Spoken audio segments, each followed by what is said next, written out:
예, 요한계시록 2장 두 번째 서머나 교회에 대해서 말씀을 전하도록 하겠습니다. 서머나 교회 사자에게 편지하라. 처음이요 마지막이요 죽었다가 살아나시니가 이르시되. 자, 연결해가지고 10절에 가면은 내가 죽도록 충성하라 돼 있죠. 연결돼 있어요. 죽었다 살아난 사람이 우리 보고 죽도록 충성하라 그러면 말이 돼요, 안 돼요? 이게 말이 되는 거야, 지금. 말할 자격이 있는 거예요.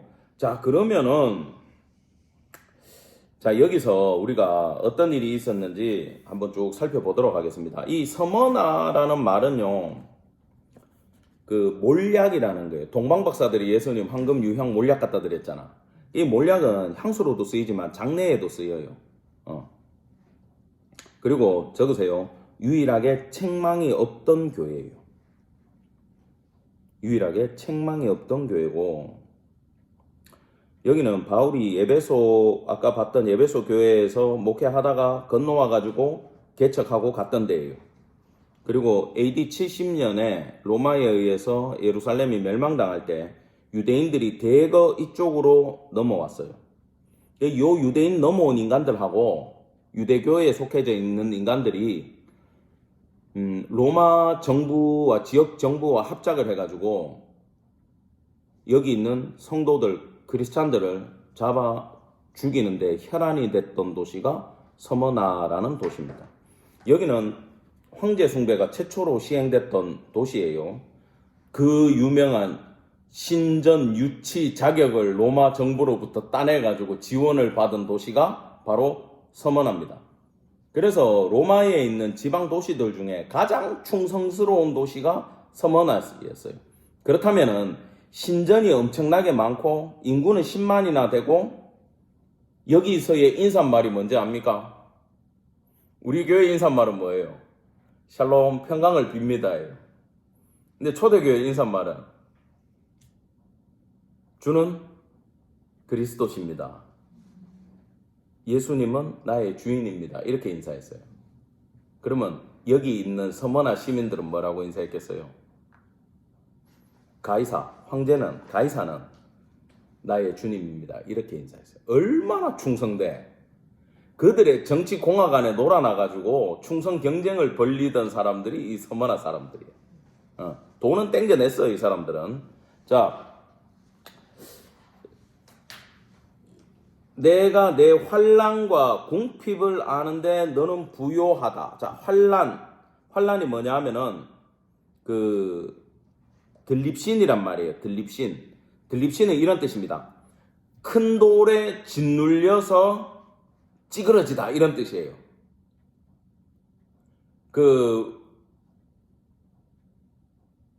제가 어릴 때 나중에 좀 커서는 저희 집이 그래도 괜찮게 자가용도 굴리고 살았는데 어릴 때 제 기억에 힘들었어요. 그죠? 그때 힘들 때 저는 학교 안 다니고 집에 있을 때 지금도 기억나는 게 저희 누나들은 모르겠습니다만은 엄마가 돈 빌리러 이 집 저 집 애들 학교에 내야 되는 공과금이니 뭐니, 근데 우리 집에 애가 4명이잖아. 그러니까 아버지 월급만으로 그게 안 되고 엄마가 또 애들 키워야 되고 건강도 안 좋아가지고 잡을 없다 보니까 이 돈을 주위에 빌렸다가 월급 나오면 갚아주고 하면서 동네를 다니시던 기억이 제 어릴 때 있어요. 그때 우리 큰 누나가 집에 와가지고 엄마 나 학교에 돈 얼마 내야 돼. 그러면 엄마가 앞에서는 알았다 그러는데 뒤로는 또 가슴을 이렇게 쓸어내려. 왜? 그 돈이 부담이 돼가지고. 내가 이 단어를 딱 보는 순간 그때 우리 엄마 얼굴이 생각이 나는 거야. 들립신. 가슴이 어땠겠어? 이 경제적인 압박감에 큰 돌에 짓눌려가지고 가슴이 막 찌그러지는 그걸요, 일을 못하고 애가 많아서 그런 게 아니라 예수 믿어서 겪었다. 자, 그러면 이 궁핍은, 원래 궁핍은 성경에 두 가지 단어가 있는데 페냐라는 말이 있고 프로케이안이 있어요. 먼저 페냐라는 이 단어는 무슨 뜻인가 하면은 먹고는 살아. 근데 남을 도와줄 정도는 없어. 누구야? 여러분들. 어떻게 다른 사람 한 명 책임질 수 있어요, 집에? 안 되잖아. 여러분 애는 겨우 끌고 나가죠. 페냐 단계야. 근데 이 사람 그 단어가 안 쓰였어요. 이 궁핍에. 프로케이안, 거지 같은 절대 빈곤 이런 단어를 썼어. 나눠줄 게 없는 게 아니라 내 먹을 게 없는 상태. 절대 빈곤입니다. 그러면 이 환난과 빈곤이 왜 왔냐 하면은 거기 사람들은 전부 다 보세요. 만나면은 가이사가 주님입니다 이러고 인사를 하는데 성도들은 신앙 고백이 이게 입 밖으로 안 나오는 거야. 여러분들이나 죄를 만약에 그 시대에 딱 갖다 놓으면은 철판 딱 깔고 가이사는 우리 주님입니다 그러고 와가지고는 교회 와갖고는 예수는 나의 주님입니다 이럴 거 아니야 우리는. 그러고 나가지고 이 상인 조합에 가가지고 일 열심히 해가지고 거의 가입 안 되면 경제활동을 못해. 근데 황제 숭배를 안 하면 거기 가입이 안 돼 길드에. 그럼 이 사람들은 일을 못해. 근데 원래 하던 사람이 예수를 믿었다. 그럼 세금 50%, 80% 하라는 거예요, 망하라는 거예요? 망하라는 거죠. 망하는 거예요. 거지 되는 거예요, 진짜. 굶는 거야. 왜 바울이 헌금 전달한다고 그렇게 쫓아다니는지 이제 이해가 되죠? 그런 상태란 말이에요. 자, 지금 북한이 그래요, 안 그래요?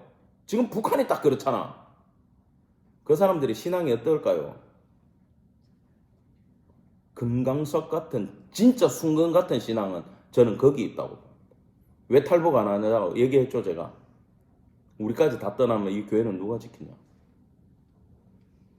우리가 이 교회의 순수성을 지키면서 거기서 타락한 남쪽 교회를 위해서 기도하고 계신데 지금도 굶으면서 핍박받으면서 목숨 걸고 이걸 히브리서 10장 32절부터 34절까지 이렇게 얘기합니다. 전날에 너희가 빛을 받은 후에 고난의 큰 싸움을 견뎌낸 것을 생각하라. 혹은 비방과 환난으로서 사람에게 구경거리가 되고 또 이런 형편에 있는 자들과 사귀는 자가 되었으니 너희가 갇힌 자를 동정하고 너희 소유를 빼앗기는 것도 기쁘게 당한 것은 그 낮고 영구한 소유가 있는 줄 압니다.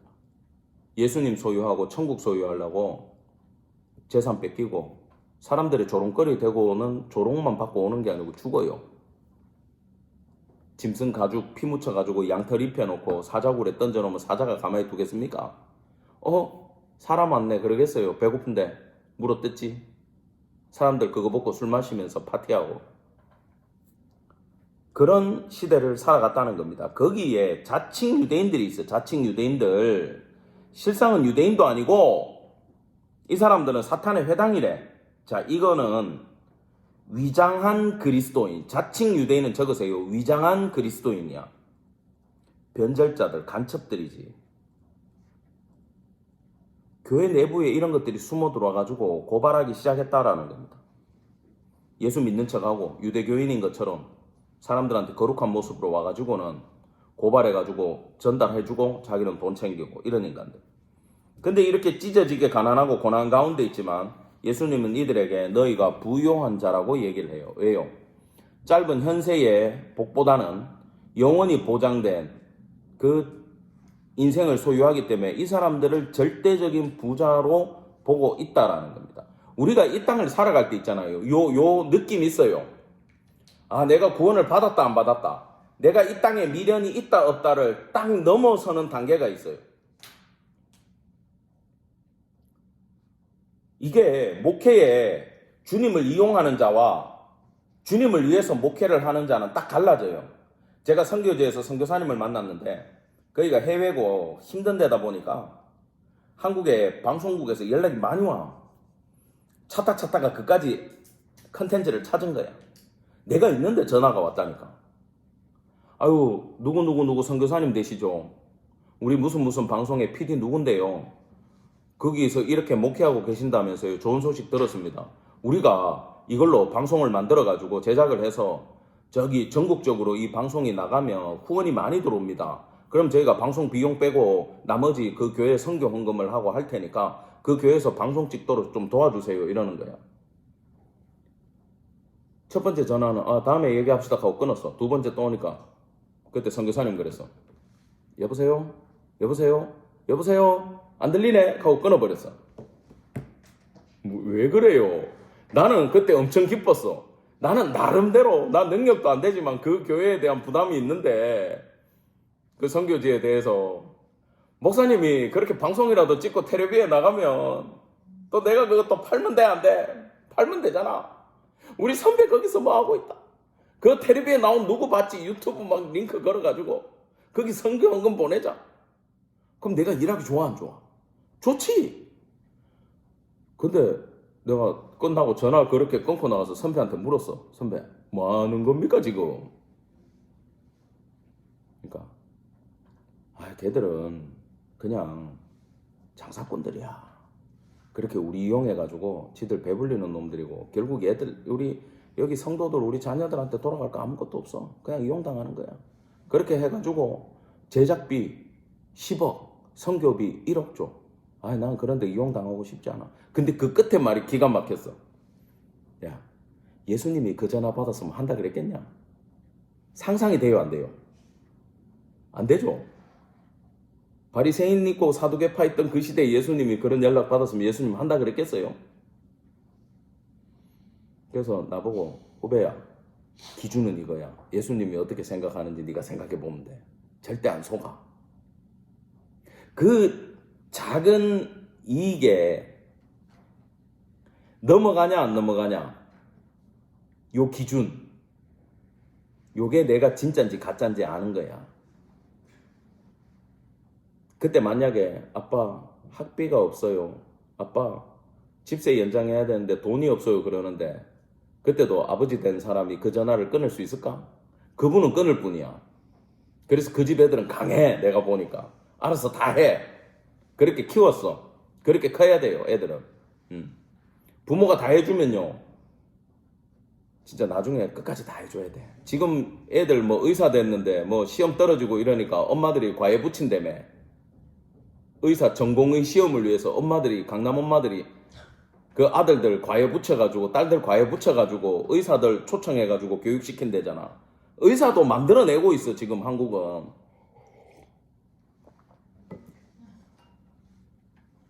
핍박이 와보고 어려움이 와보면 내가 진짜인지 가짜인지 알아요. 내가 이 땅에 적을 두고 있는지 하늘에 적을 두고 있는지가 나온다고. 내가 돈이 없으면은 죽을 것 같고 외롭고 괴롭고 이렇다 그러면 나는 생각해야 돼. 욕이 아니야. 이거는 객관적인 거야. 나는 내 근본을 어디 두고 있어 지금? 땅에 두고 있어. 근데 그러지. 부모인데 자식은요. 그 자식은 내 자식이야, 하나님 자식이야. 하나님 자식이지. 내가 부족하면 하나님이 길을 열어야 돼, 안 열어야 돼? 열어야 돼. 이까지 생각이 흘러가고 자식을 주님 앞에 맡길 수 있으면 나는 천국에 있는 사람이야. 근데 내가 이것 때문에 미쳐나가면 나는 이 땅에 있는 사람이야. 목회자도 일할 수 있어요. 사모도 일할 수 있어요. 근데 일하는 목적이 내 부귀 영화냐, 내가 잘 살고 싶냐, 아니면은 하나님의 교회를 이어가기 위해서 내가 일을 하느냐. 왜? 교인들한테 더 이상 짐을 지울 수 없기 때문에 바울처럼 천막을 만들러 가는 거는 가야 돼요. 근데 내가 목회가 싫고 내가 목사직은 버릴 수 없고 내가 차라리 돈 버는 게 마음이 편하고 내가 얻어먹기 싫어가지고 내가 일한다. 이 사람은 목회를 안 해야 돼요. 그 기준들을 환난과 핍박이 오면 성도들, 초대교회 성도들처럼 구별이 됩니다. 여러분, 이 신앙의 기준을 세워나갈 때는 순교자들이 했던 말을 잘 들어보시면 돼요. 여기에 지금 자 봅시다. 10절에 너는 장차 받을 고난을 두려워하지 말라. 볼지어다 마귀가 장차 너희 가운데 몇 사람을 오게 던져 시험을 받게 하리니 너희가 10일 동안 10일은 일정 기간이야. 환난은 받는데 끝나는 기간이 있다. 근데 내가 죽도록 충성하라. 내가 생명의 멸류관을 내게 주리라. 이건 무슨 얘기인지 아세요? 죽기 전까지 충성해야 돼가 아니고 적으세요. 죽으란 얘기야. 왜 이 얘기를 지금 누가 하고 있어? 죽었다가 살아난 자가 하고 있지. 죽었다가 살아나시니가 8절에서 얘기하기 때문에 10절에서 환난과 핍박이 와서 죽어야 되면 그냥 예수 이름으로 죽어라. 그러면 살아난 내가 너희를 살리겠다. 생명의 멸류관을 줘서 너희를 살리겠다. 그 이야기예요. 그래서 11절이 어떻게 끝나냐. 둘째 사망의 해를 받지 아니하리라. 자, 첫째 사망이 있고 둘째 사망이 있습니다. 이거는 아담의 후손들은 전부 다 첫째 사망은 다 겪어야 돼요. 근데 둘째 사망의 해를 받는 자들은 이제 육이 잠든다 그러고 우리는 세상에선 육이 죽은 거야. 돌아가셔서 장례한 거야. 그러면 이제 영은 살아 있잖아요.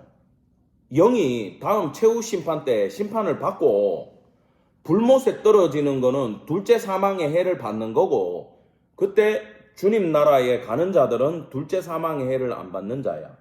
그러면 여기서 축복이 뭐예요? 죽지 아니하는 거예요? 아니면은 몸은 죽어도 영이 부활해가지고 육을 다시 입고 둘째 사망에 안 빠지는 거예요? 예. 그럼 이건 살으라는 거예요? 죽으라는 거예요? 죽으라는 거지. 그래서 실제로 돌아가신 분이 폴리캅이라는 그 목사님이 계셨어요.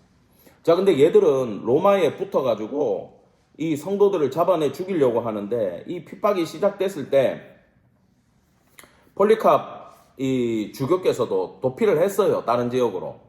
근데 그 끌려갔던 교회 학생 중에 하나가, 애가 소년이 고문을 하니까 우리 목사님 어디 계세요? 하고 부른 거야. 그 얘가 울면서 목사님을 찾아왔어. 군인들을 데리고. 그래서 포승줄로 묶으려 그러니까 목사님이 내가 그냥 걸어갈게, 도망 안 갈게, 가자. 그러면서 했던 얘기가 있어요. 내가 이걸 발췌해 왔는데, 그 자기 잡으러 온 사람들한테 처음에 뭐 여러분들은 목적을 달성했으니까 내가 죽기 전에 2시간만 시간을 주시오. 재판 전에 형식적인 재판은 거쳐요. 로마기 때문에 2시간만 시간을 주세요. 그래서 그 자리에서 엎드려가지고 이분이 2시간을 기도하고 주님 앞에 자기 영혼을 간절히 맡기고 몸을 툴툴 털고 일어났어.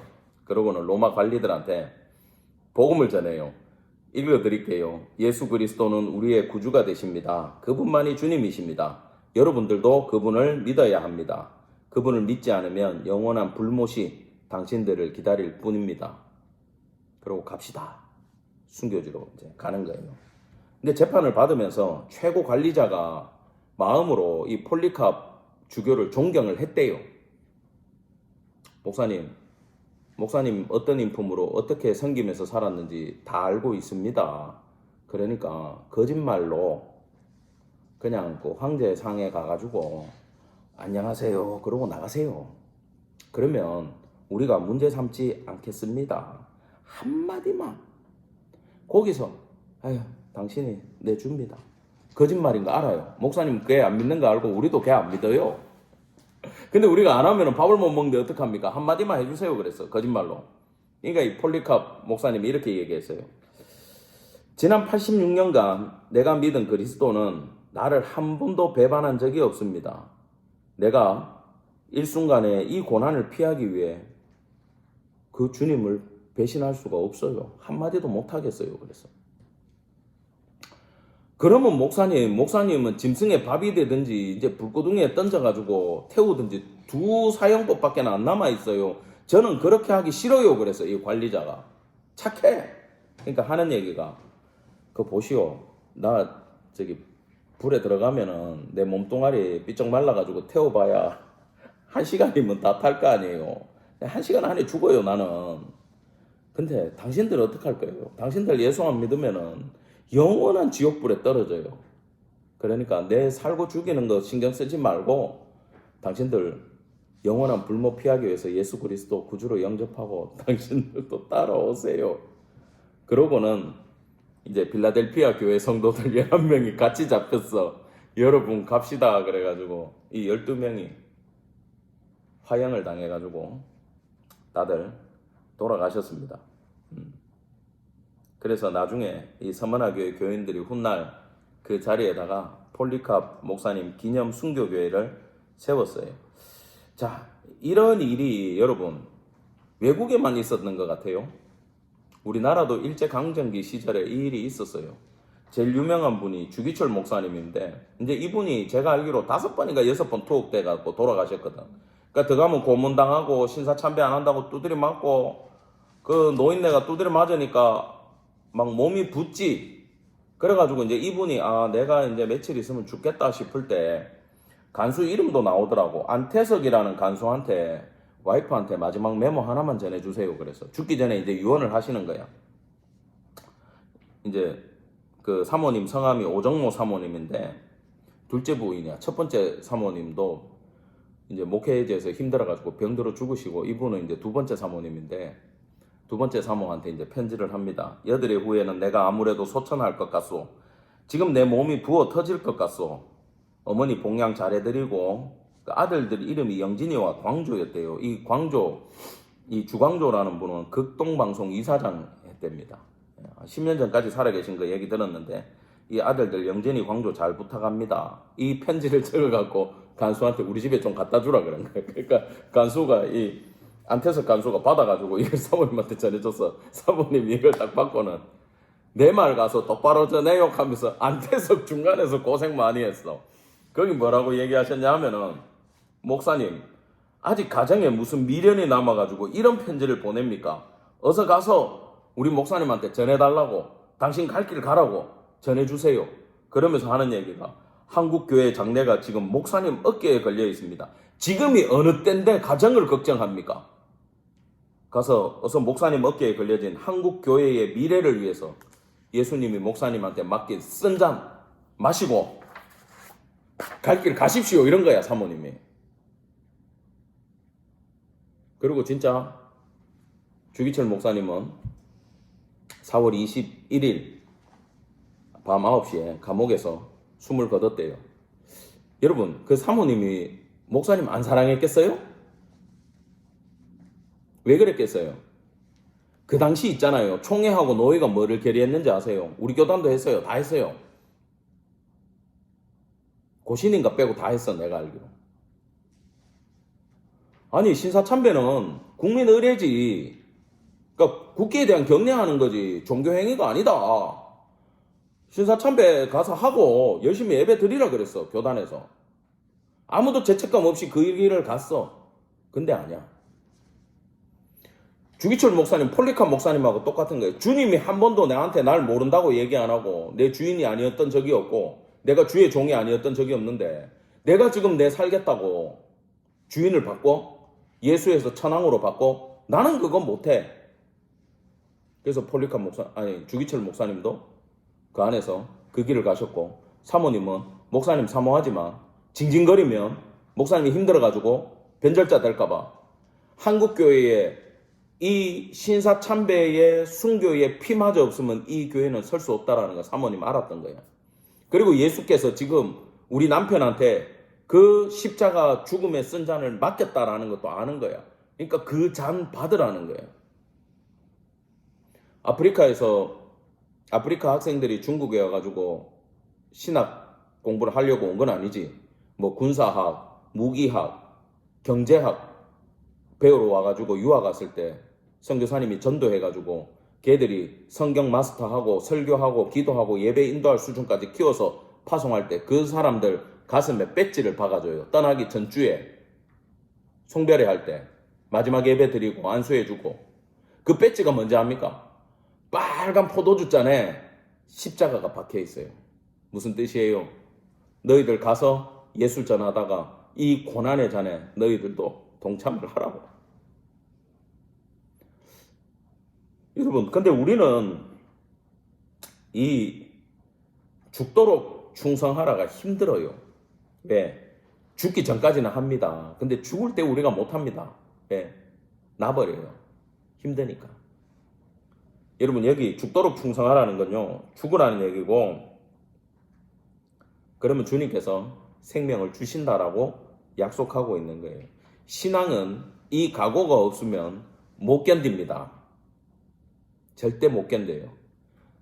내가 나중에 순교할 수 있을까 걱정하지 마세요. 그때 하나님이 길을 열어요. 순교의 제물로 받을 거면 길을 열어요. 스테반 집사님 봐요. 하늘 문 열어가지고 예수님이 어서 온나이까 하니까 하늘 문 열리고 보좌에 앉아 계신 거 바라카. 걔들은 더 열받아가지고 돌 던지지. 지들은 안 보이니까. 그거 봤는데 어떻게 주님 배신합니까? 그때 거기 가고 싶지. 니 돌 똑바로 던지라고 했을 거야. 한 방에 맞춰라 그랬을 거야. 빨리 가고 싶어가지고. 그 은혜가 있으면 가요. 그거 걱정하지 말고, 우리는 이 땅 살아갈 때 내 사랑하는 예수님, 내 구주에 대해서 그 생각이 없으면 내가 아직 이 땅에 발을 딛고 있구나, 내 천국 백성 아니구나 생각하고 주님 더 사랑하는 성도 되기를 간절히 바랍니다. 아멘. 버가모 교회로 갑시다. 2장 12절이죠. 버가모 교회.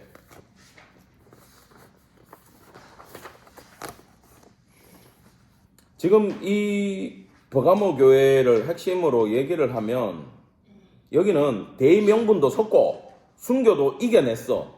근데 니골라 당에 넘어갔어. 여기 니골라 당이 핵심이에요.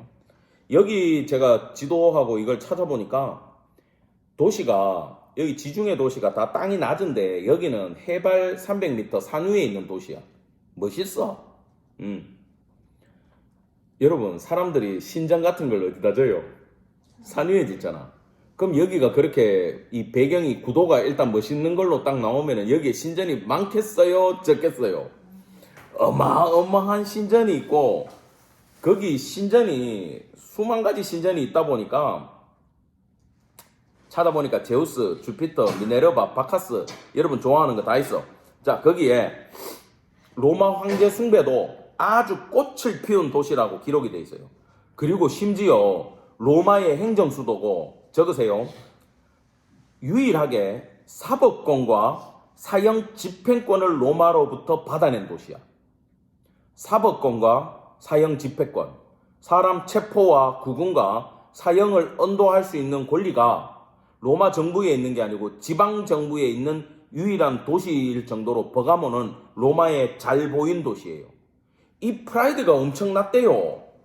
그래가지고 자기들을 이 버가모 교회 사람들, 인간들은 자기들, 이 버가모 시민들을 뭐로 불렀냐 하면 적으세요.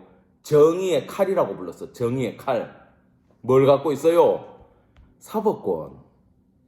사람을 재판할 수 있고 죽일 수 있는 칼을 들고 있는 프라이드가 있는 거야. 우리는 식민지지만, 우리는 로마에 복속된 도시지만, 우리는 로마가 우리한테 칼을 줬다. 로마하고 똑같다. 우린 대단한 도시다. 이게 버가모였어. 그 칼을 들고 있으니까 12절에 예수님이 뭐라 그럽니까?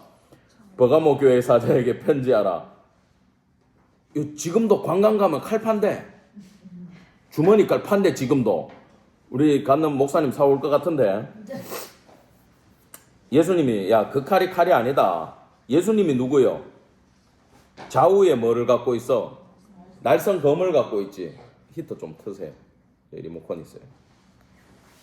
내 혼자 더워. 내가 더워가지고 막 지금 다 껐는데 집사님들은 춥구나. 자, 자기들은 자기들이 정의의 칼이라고 부르지만 이 칼은 예수님이 가지고 있는 겁니다. 그건 뭐냐? 니들이 가지고 있는 그 칼이 당장은 정복하고 이길 것 같은데 진정으로는 통치가 하나님 앞에 달려 있다라는 거예요. 자, 13절 봅시다. 내가 어디에 사는지 내가 아노니 거기는 사탄의 권자가 있는 데라. 내가 내 이름을 굳게 잡아서 내 충성된 증인 안디바가 너희 가운데 곧 사탄이 있는 곳에서 죽임을 당할 때에도 나를 믿는 믿음을 버리지 않았다. 이 안디바 목사님은요, 그 요한 잡혀가던 그 도미티안 박해 때에 불로 달군 황소 위에 올려져 가지고 화형을 당했어요. 몰래에게 들여지듯이 죽었다는 얘기예요. 그 사형법으로 돌아가신 분입니다. 근데 항상 칭찬하고는 책망을 하죠. 14절 같이 읽겠습니다. 시작. 책망할 것이 있나니 거기 내게 발람의 교훈을 지키는 자들이 있도다. 발람이 발락을 가르쳐 이스라엘 자손 앞에서 걸림돌을 놓아 우상의 제물을 먹게 하였고 또 행음하게 하였느니라. 15절 같이 시작. 이와 같이 내게도 니골라 당의 교훈을 지키는 자들이 있도다. 자, 이게 이제 무슨 얘기냐 하면은 여기 신전에 우상이 딱 앉아가지고 칼을 들고 좌우에 날선 칼을 들고 하나님처럼 쇼를 하고 있던 그런 도시고 이 사람들은 거기에 프라이드가 있던 사람들이라 그랬잖아요. 자, 근데 안디바 목사님은 여기에 넘어가지 않았어요. 안 넘어갈 수밖에 없어요. 이름이 원문으로 보면 안티파스인데 이 안티가 뭐냐 하면은 여러분 쟤 안티야 이런 얘기 해요 안 해요? 쟤는 무조건 반대해. 그죠? 그럼 안티는 반대한다야. 그럼 파스는 물파스? 붙일 동질화되다라는 뜻이. 그러면 안디바 목사님 뜻은 뭐예요? 그 인간들하고 그 인간들한테 동화되는 걸 나는 안티다. 나는 반대한다. 나는 니들을 반대한다. 그 얘기야. 그러니까 이 목사님은 돌아갈 수밖에 없어. 자, 승계피가 있는 교회인데 두 가지 책망할 게 있는데 발람의 교훈을 지켰고 니골라당의 교훈을 지켰다고 14, 15절에 나옵니다. 자, 여러분 메모해 놓으세요. 발람 이꼬르 니골라야. 히브리어 발람은 헬라어 니골라야. 뭐 니골라 뭐 이게 사람 이름이기도 하고 초대교회 7집사 중에 한 명으로서 니골라 집사님이 있었잖아요. 나중에 여기에 와가지고 변절했다라는 학설도 있고 그분 아니라는 학설도 있는데 알아볼 길은 없어. 그건 중요한 게 아니야. 그러면 발람이 무슨 일을 했습니까? 발이 백성이고 람이 전염된대. 니콜이 전염된다고 라가 백성이야. 오케이? 같은 뜻이야. 백성들에게 전염된다라는 뜻이 발람, 니골라예요. 그 언어도 중요하지 않아요. 발람이 이 민수기 25장에 시딤 음행을 주도해가지고 이스라엘 죽게 만든 거짓 선지자잖아. 그 모아방 발락이 로비를 하잖아요. 돈을 주고 사람을 보내고 말 안 들으니까 돈을 주고 얘가 꼬셔가지고 저주하기 위해서 광야로 숨어서 불러 얘들이. 발락이 불러가지고 안 가려고 하는데 결국은 이제 돈 받고 가는데 나귀 타고 가잖아. 근데 나귀가 가요 안 가요? 안 가지. 안 가니까 나중에 벽에다가 가가지고 발람의 발을 문질러. 문지르니까 아프고 피나거든. 막 나귀를 때린단 말이야. 그래서 하나님이 나귀의 입에 말을 딱 넣어줬어. 야, 왜 때려? 니 저 앞에 안 보여? 지금 천사가 칼 들고 내 죽이러 왔는데 내 갔으면 니 죽었어. 그래도 가요 안 가요 이 인간이? 야, 하나님이 계시를 해도 가서 돈을 받고 저주를 합니까 안 합니까? 하는데 입술을 통제했어 안 했어? 해가지고 축복을 해버리지. 그러면 그 축복이 중요한 게 아니고 이 발람 니골라가 뜻하는 거는 적으세요. 작은 이익에 넘어간 자들을 말하는 거예요. 발람의 교훈, 니골라 당의 교훈은 실리에 무너졌다 그 뜻이에요. 그래서 이런 말이 있어요. 성도는 폭풍이 올 때 무너지지 않는다. 작은 일에 무너진다. 진짜 그래요. 우리가 대의 명분이 있는 큰 일에서는 잘 안 무너져요. 작은 일에 무너져요. 그 군인들한테 물어보면 행군할 때 그거 얼마 전에 제대한 아들 있죠. 행군했죠. 행군할 때 뭐가 힘들었냐 그러면은 처음에는 햇볕, 추위, 긴 거리, 군장 무고 고생했어. 근데 어떤 분이 글을 남겼는데 유명한 분이 그분이 제일 힘든 건 그거였대. 굵은 모래 하나가 군 안에 들어왔는데 행군 중에 이걸 벗지를 못하잖아. 그게 움직이면서 막 어떤지 알죠? 여러분 운동화 안에 모래 하나 들어가도 그 푹신푹신한 신발도 아픈데 군화는 딱딱해요. 옛날 우리 때 군화는. 그럼 그 안에 굵은 돌멩이 작은 거 들어가면 얼마나 아프겠어. 거기에 무너지는 거야 군인들이. 아시겠어요? 모래 하나에 무너지는 거예요. 여러분 이게 교회 안에 있습니다. 무슨 얘기인가 하면요. 정의 칼은 들고 나가요. 근데 작은 이익, 개인적인 유익에 무너진다는 게 뭐냐 하면은 예배 시간 1시간 전에 가가지고 예배 성공해 찬양 멋지게 올려드리고 봉사 끝까지 막 찬물에 설거지하고 막 초신자들 챙기고 집에 왔는데 애가 속을 확 뒤집어. 분노가 나가 안 나가? 나가. 그래 오늘도 주님의 경건을 잃어버리고 내가 애한테 무너져. 또 반대로 애가 너무 불쌍해. 짠해. 무너져 안 무너져? 거기에 우리가 또 무너져. 애가 또 연기를 잘해. 불쌍한 척하면 또 부모들이 무너져. 그 다음에 또 옆에서 미혹하는 미혹하는 인간들이 있어 없어? 누구야? 일요일날 여행 가자. 언니 가자. 집사님 가면 안 된다. 친구야 가자. 동창회 가자. 갔더니 오늘 토요일인데 불금인데 한잔 땡기자. 이기고 왔어. 그런 미혹은 다 이기고 왔어.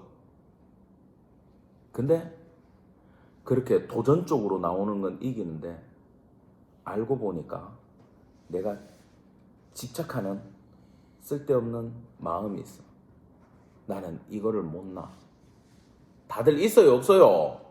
있잖아. 대의명분이 이긴다니까. 근데 작은 내 이익에, 내 관심에, 내 집착에 우리는 무너질 수밖에 없어요. 다 똑같아. 자, 근데 말입니다. 회개해라. 회개하면 돼요. 안 하면 입에 있는 검으로 싸우시겠대. 좌우에 날성검을 가지고 있는 12절에 예수가 16절에 말 안 들으면 그 칼로 우리하고 싸우겠대. 야, 이거는 전투하겠다는 얘기고 수술해가지고 도려내겠다는 얘기입니다. 근데 이기는 자한테 뭐 준대요? 17절에 감추었던 만나 흰돌 준대. 야, 이거 갑자기 우리는 이런 거 좋아하잖아. 감춘 거, 잘 못 들어본 흰돌 이런 거 좋아하잖아. 근데 아까 이건 전부 다 배경이 있다 없다?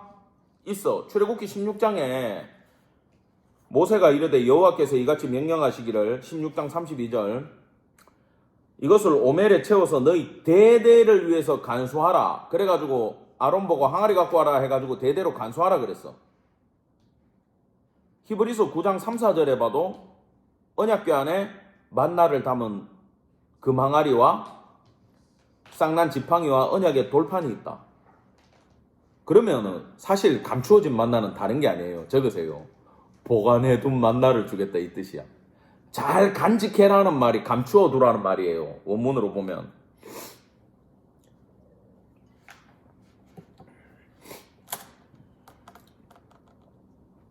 그러면 만나가 뜻하는 거는 뭐냐 하면은 그 광야 지날 때 이제 물 때문에 한번 불평하고 마라의 썬물 때문에 한번 난리치고 막 샘물 터트려 가지고 먹이고 먹는 거 다 떨어져 가지고 난리칠 때 주님이 애따 여기 있다 그러고 만나를 내려주시고 고기도 이빨 사이에 끼도록 한번 먹어봐라 그러고 주시잖아요. 40년 동안 계속 주셨어요.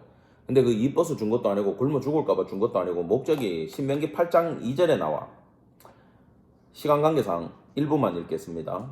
너를 낮추시며 너를 시험하사 네 마음이 어떤지 그 명령을 지키는지 지키지 않는지 알려 하십니다. 이게 무슨 얘기입니까?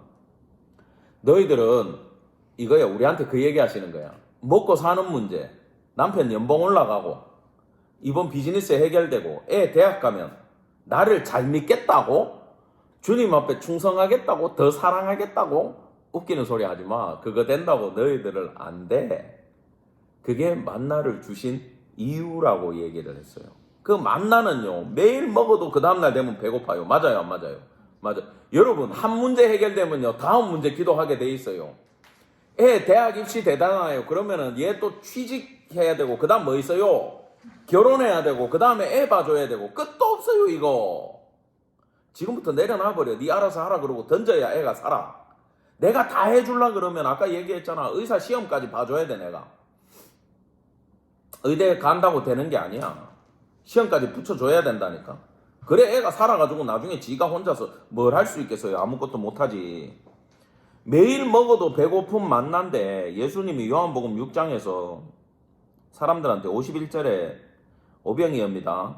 나는 하늘에서 내려온 살아있는 떡이니 사람이 이 떡을 먹으면 영생하리라. 내가 줄 떡은 곧 세상의 생명을 위한 내 살이니라 하시니라. 이것 갖고 뭐 인육 먹는다 이런 오해도 있었지만 실제로 예수님이 뭐다? 생명이다. 사람이 빵을 먹어야 살듯이 성도는 예수님이 있어야 산다 안 산다? 산다. 그러면 만나 주겠다 하면 이거 누구 준다는 거야? 예수님. 그러면 흰돌은 뭘까요? 흰돌. 흰돌은요, 재판할 때, 자, 흰돌 까만 돌 있어, 재판관이. 이거 그냥 찍는 게 아니고 재판을 실제로 했어. 그래서 그 사람한테 흰돌을 딱 내줘. 그러면은, 자, 이제 정집사가 흰돌을 받았어. 그러면 유죄야, 무죄야? 무죄야. 흰돌을 받으면. 까만 돌을 받으면. 깜빵으로 가는 거야, 이제. 그걸 얘기하는 거야. 그리고, 전쟁을 했어. 이겼어. 그러면 또 뭘 받아요? 흰돌을 받아요. 그 다음에, 심판을 받아야 돼. 주님 앞에. 그러면 똑같아. 흰돌 받으면 구원받는 거야. 그 다음에 잔치자리가 열렸어. 그 티켓이 뭔지 아세요? 흰돌이에요. 그 흰돌 받은 자는 잔치자리에 들어갈 수 있어. 그러면 흰돌 받았다 하는 건 무슨 말이에요? 천국 백성이라는 얘기죠. 예. 근데요, 이게 받는 자만 알아. 이게 받는 자만 안다고. 감추었던 만나 흰돌을 주겠는데 여기 보면 끝에 나오죠. 새 이름을 기록한 것이 있나니 받는 자밖에는 그 이름을 알 사람이 없다. 밑줄 짝 치고 요한복음 10장 14절 적어놓으세요. 읽어드릴게요. 요한복음 10장 14절. 나는 선한 목자라. 나는 내 양을 알고 양도 나를 아는 것이 15절. 아버지께서 나를 아시고 내가 아버지를 아는 것 같으니 나는 양을 위하여 목숨을 버리노라. 뭐냐 하면은 이 도를 받은 자만 안다라는 거예요. 구원 받은 자만 예수를 안다 모른다? 안다. 이게 신비라는 거예요. 이거를 구원받지 않은 백성한테 아무리 복음을 전해봐야 이해도 못하고 전도도 안 되고 화만 내고 짜증내고 끝나요. 왜? 이 사람들은 흰도를 받지 않았기 때문에 그래요. 자, 마지막까지 하고 마치겠습니다. 괜찮으시죠? 자, 네 번째 교회 두아디라 교회로 넘어가겠습니다. 자, 사울이 사도행전 16장에서 아시아로 가려다가 마게도니아의 가장 큰 성인 빌립보 지역에 도착을 합니다. 거기 가보니까 회당이 없어요. 바울은 항상 회당에서 복음을 전했는데 회당이 없어. 그럼 유대인 10명 조직이 없다는 얘기야. 아직 유대인들이 이까지 안 왔어요. 근데 거기서 누구를 만납니까? 자주장사. 아, 그렇지. 루디아를 만나지. 루디아는 사람 이름일까요? 아닐까요? 퀴즈. 안 해. 뭐예요? 지역명이라 그랬죠. 우리로 말하면 안산댁, 청주댁 이런 거야. 이해됐죠? 이런 거예요. 자, 그러면 이 리디아라는 나라에서 온 여자를 보고 루디아라고 부르는데 이 두아디라라는 이 도시는 알렉산더가 헬라 시대 때 기원전 280년경에 페르시아 정벌 후에 이까지 와가지고 두아디라를 정벌을 했고 이 도시 이름을 두아디라라고 지어줬어요. 그리고 여기는 우리로 말하면 울산, 포항 뭡니까? 자동차, 철강, 산업도시, 옛날 대구 섬유도시 이런 거예요. 여기가 로마에 납품하던 모든 철제 병기가 이 두아디라에서 났대요. 대단한 도시죠. 그러면 뭐가 있어요?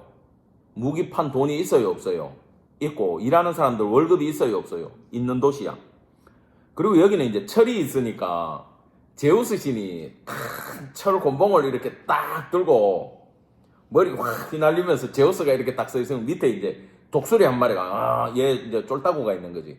영화 같은 데 봐도 제우스가 요즘 영화는 번개 던지더만. 그죠? 근데 이 제우스는 항상 이 지휘봉, 내가 만유의 주라는 큰 지휘봉을 들고 있는 게 제우스입니다. 근데 여기는 이제 제우스도 섬기지만 누구를 섬기냐면 우리는 제우스의 아들 주피터를 섬깁니다. 이렇게 하면서 독생자 이렇게 하면서 주피터를 모시던 도시가 바로 이 도시란 말입니다. 자, 황제 숭배가 극성에 달했고 결국 얘들도 신정권을 따냈어요. 돈이 많잖아. 그러니까 옷감 직종, 옷 짜가지고 군복부터 사람들 옷 만들고 귀족들 입을 자주색, 염색, 황제의 옷 이런 거 염색하던 데가 어디야? 여기야. 그러니까 자주장사, 루디아 그거 만드는 사람, 그거 파는 사람이에요. 근데 이런 공단, 인부들, 공장 이런 게 있는 도시는요 노동조합이 발전을 합니까 안 합니까? 하죠. 그걸 뭐라 그래요? 길드라 그러죠. 길드. 그 조직을 길드라 그러는데 문제는 보세요. 이제 그림을 만들었는데 이제 부끄러워서 못 보여드리겠는데 그리스도인이 중간에 딱 있어. 얘들 외톨이야. 근데 얘들을 뺑 둘러싼 조직이 4개가 있는데 황제 숭배하는 자들, 두아디라 사람들, 상인조합들, 우상숭배자들.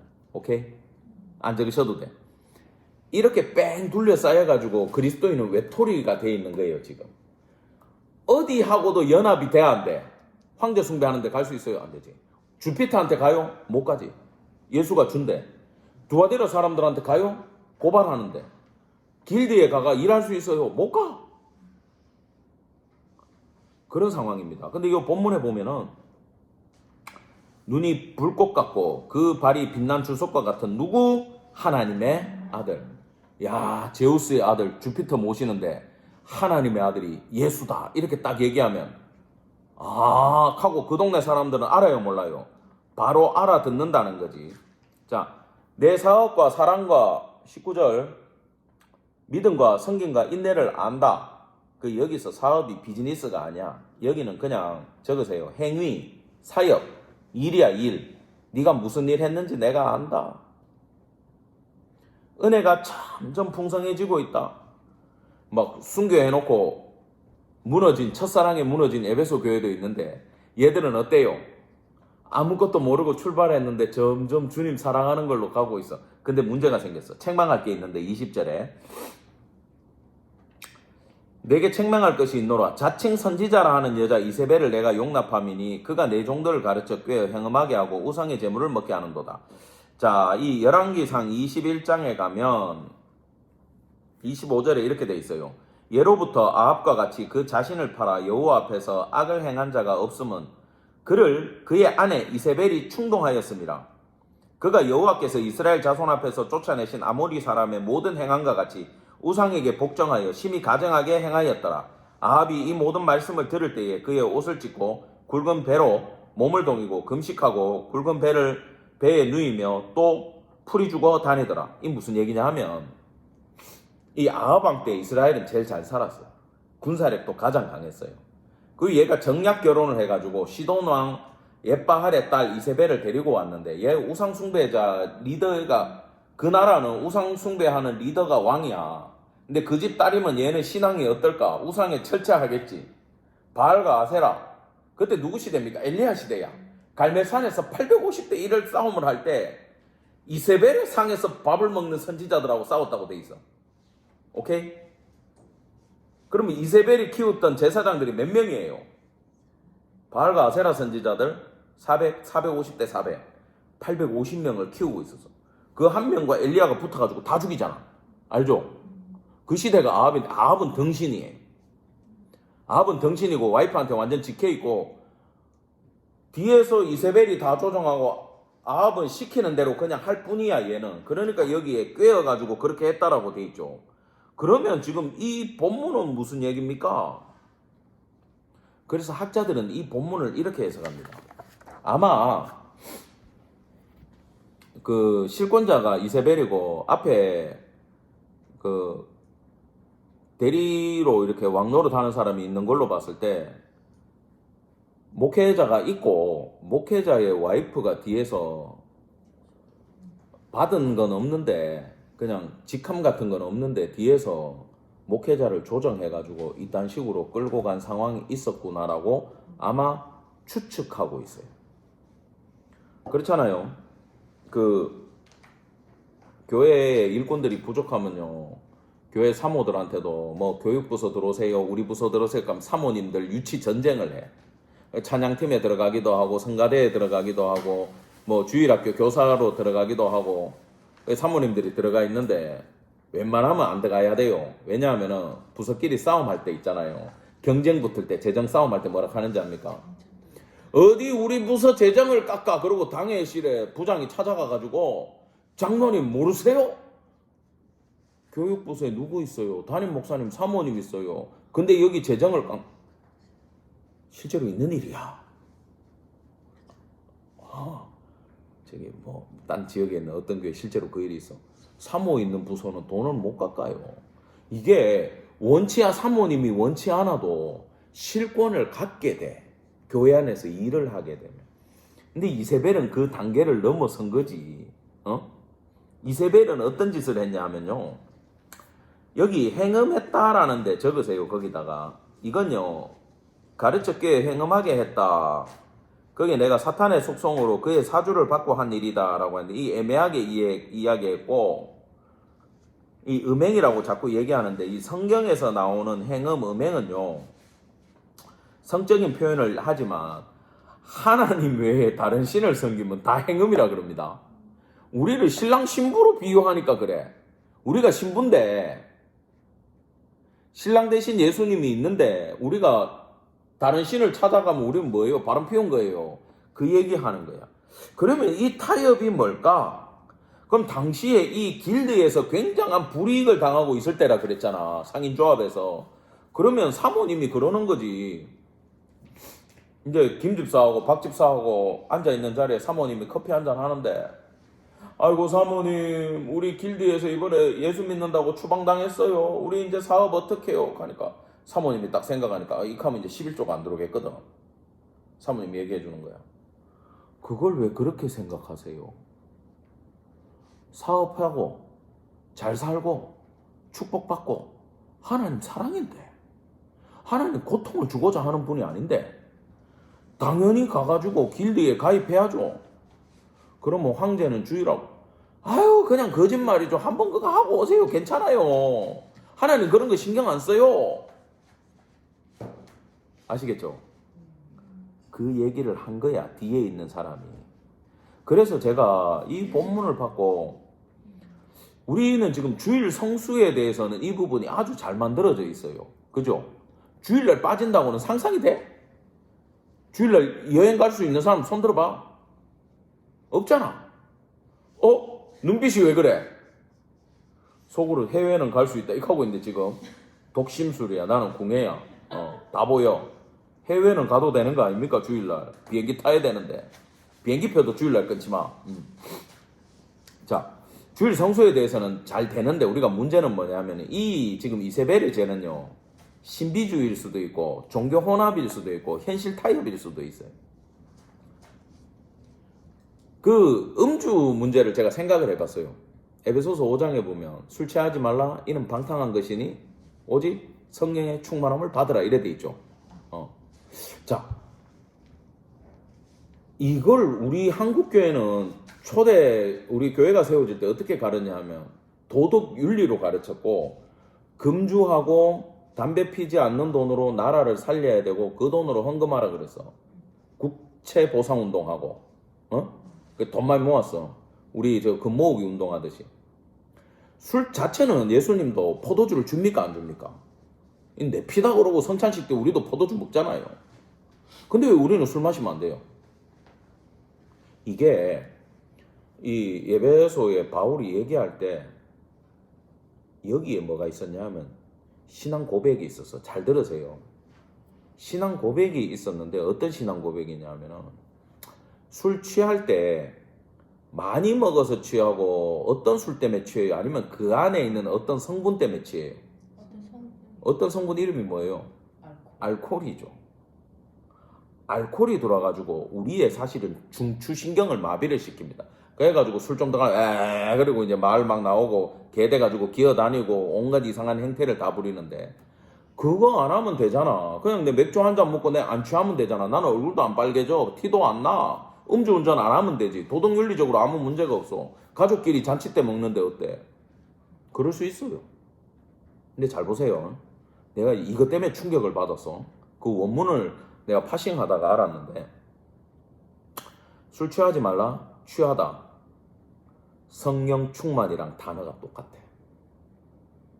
그거는 내가 술의 지배를 받느냐, 예수의 영의 지배를 받느냐에 대해서, 내가 옛날에는 술에도 취하고 했던 자지만 내가 예수님으로부터, 잘 들으셔야 돼, 충만함을 받은 이후에는 내가 나를 다른 그 어떤 것에 내어주지 않겠습니다라고 하는 신앙 고백이 담겨 있어요.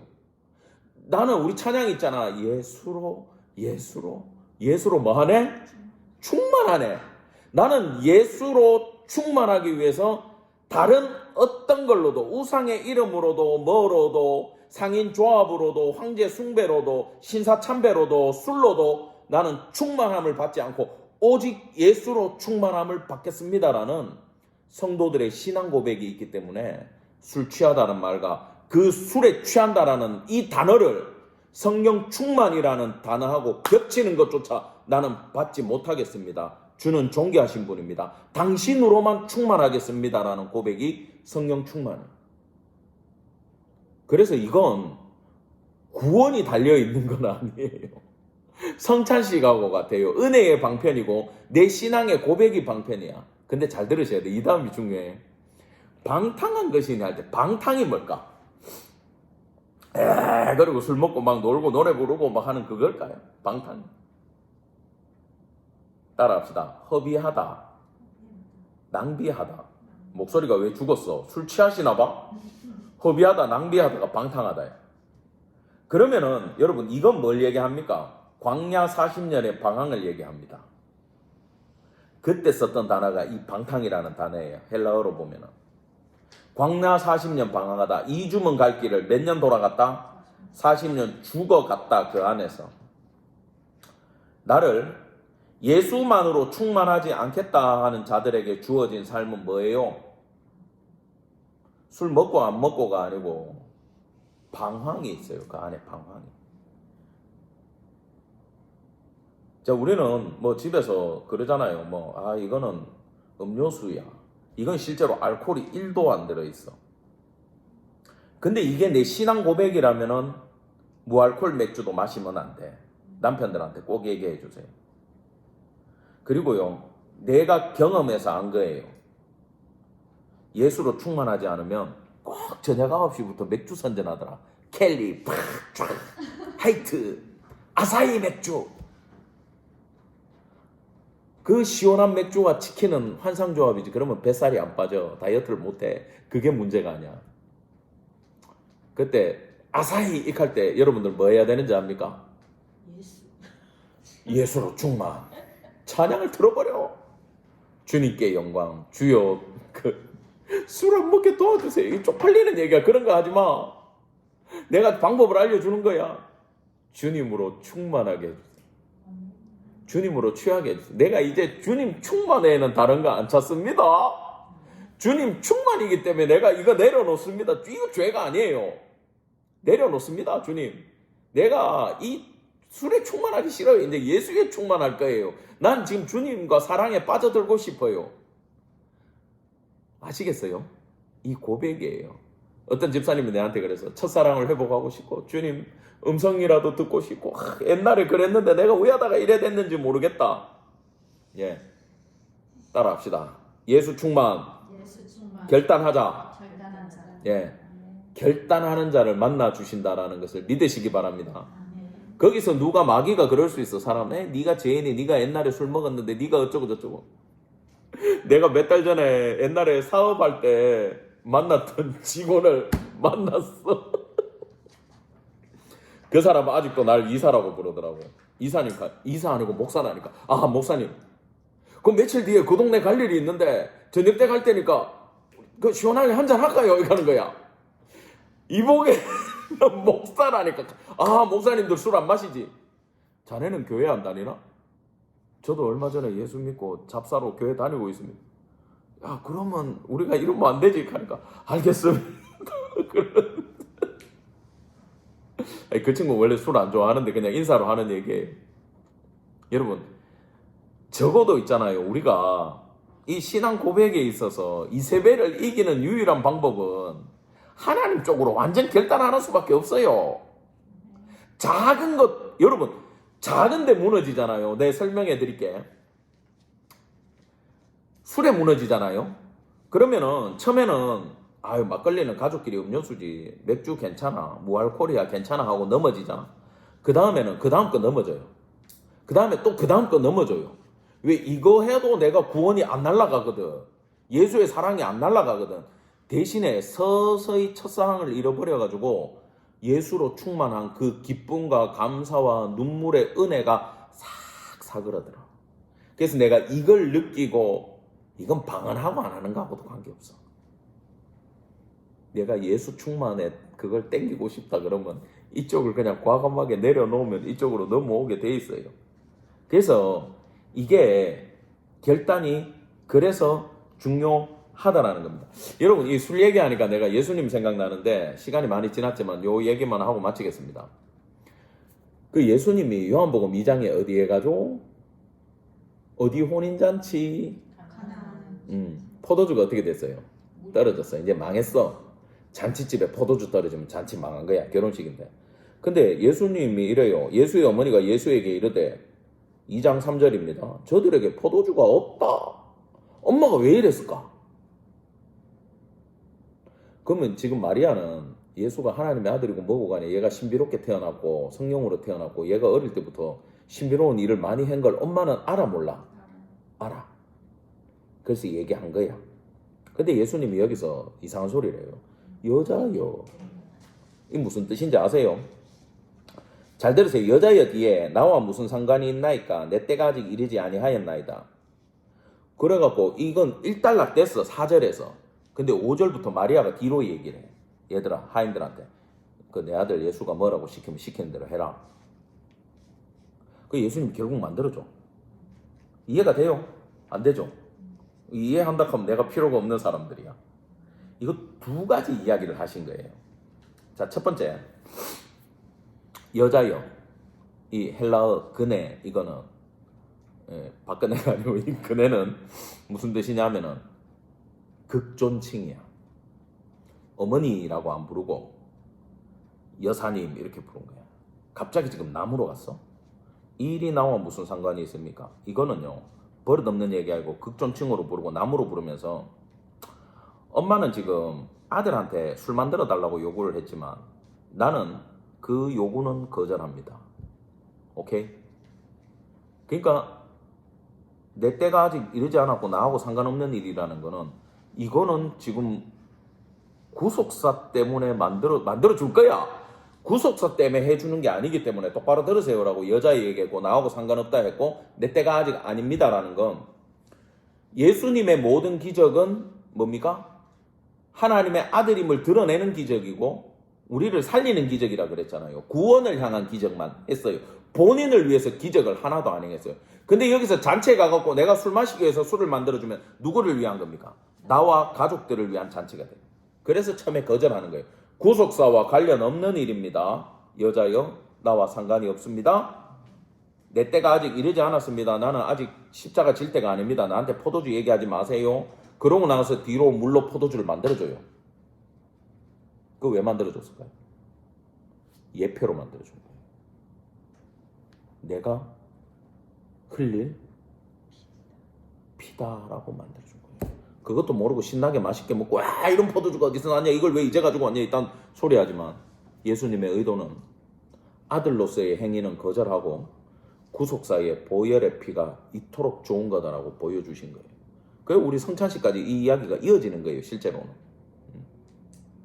그 술은 포도주, 성찬식의 포도주는 알코올도 문제가 아니고 이건 오히려 우리가 예수의 피로 내 중추신경을 충만케 하는 거야. 그래서 사실 이따만데 먹고 싶어. 근데 내가 술이 약해가지고 알코올 음료수 섞어서 먹고도 얼굴 벌겋게 설교를 해야 돼. 내 옛날에 술 진짜 셌어요. 중국에 옛날에 내가 사업할 때 알죠? 그 중국 술 도수 높은 거 6병까지 마시던 사람이야.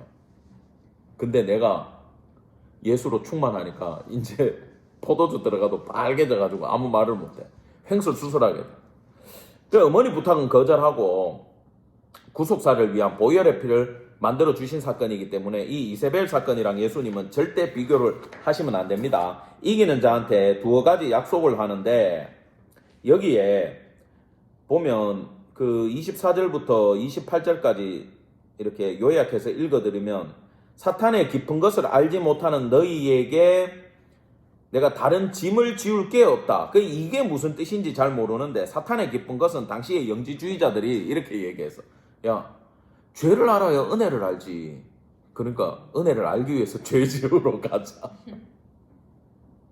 나쁜 짓 많이 해야 큰 은혜 받는다. 야, 난 이거 멀쩡한 사람들한테 이 얘기 많이 들었어. 죄가 큰 곳에 은혜가 크다 이렇게 하면서 술 먹으러 가자. 이게 다 이단들이야. 그 당시에 이런 영지주의자들이 있었다 없었다? 있었다. 그래서 그걸 모르는 너희들한테, 그런데 동화되지 않은 너희들한테 내가 더 이상 말할 게 없다. 다수의 성도는 신실하다. 25절에 끝까지 굳게 잡아라. 그에게는 만국을 다스리는 권세, 철장을 줄 것이고, 철장, 광철, 권봉, 이게 뭐라 그랬어요? 제우스가 들고 설치던 짝대기야 이게. 그걸 내가 너희들한테 줄게. 지휘봉을 줄게. 이게 목자가요. 이 시편에 나오는 이미지인데 2편 9절에 목자가 철장을 들고 있어. 사자나 늑대가 뭐 이 쇠몽둥이를 어떻게 머리통 깨버리는 거야. 자, 내가 또 새벽별 준다. 새벽별은요. 이 해가 뜨기 직전에 어둠이 극에 달했을 때 해가 뜬다라는 걸 밝혀줄 때 하늘에 촥 어둠이 걷힐 때 혼자 반짝 빛나는 별이 있어요. 그걸 새벽별이라고 불러요. 누구를 말하는 걸까요? 이게 왜 예수님이냐 한번 적어 놓으세요. 민수기 24장 17절. 내가 읽어드릴게요. 내가 그를 보아도 이때의 일이 아니며 내가 그를 바라보아도 가까운 일이 아니로다. 예수님 얘기죠. 한 별이 야곱에게서 나오며 한 규가 지휘봉입니다. 이스라엘에게서 일어나서 모압을 이쪽에서부터 저쪽까지 쳐서 무찌르고 또 셋의 자식들을 다 멸하리로다. 누굽니까? 다윗의 후손으로 오실 예수님을 얘기해요. 다윗은 예표로 왔고 예수님이 실제로 우주적으로 이 일을 감당하신 새벽별이자 지휘봉을 들고 있는 분이에요. 그러면은 지금 이 4개 교회가 받은 축복은 전부 다 뭐라 그랬어요? 예수님으로 귀결된다 그랬잖아요. 여러분, 그래서 예수님의 파워, 영역, 예수님에 대한 규모를 우리가 알아야 돼요. 어떤 분인지. 이 순교당하는 사람한테 줄게, 야, 내 이름밖에 없어. 근데 그 이름을 우리는 받았어요, 안 받았어요? 받은 자들이야. 이미 우리는 십자가 이후의 세대잖아요. 얼마나 축복받은 세대예요. 그러면 우리는 뭐만 하면 돼요?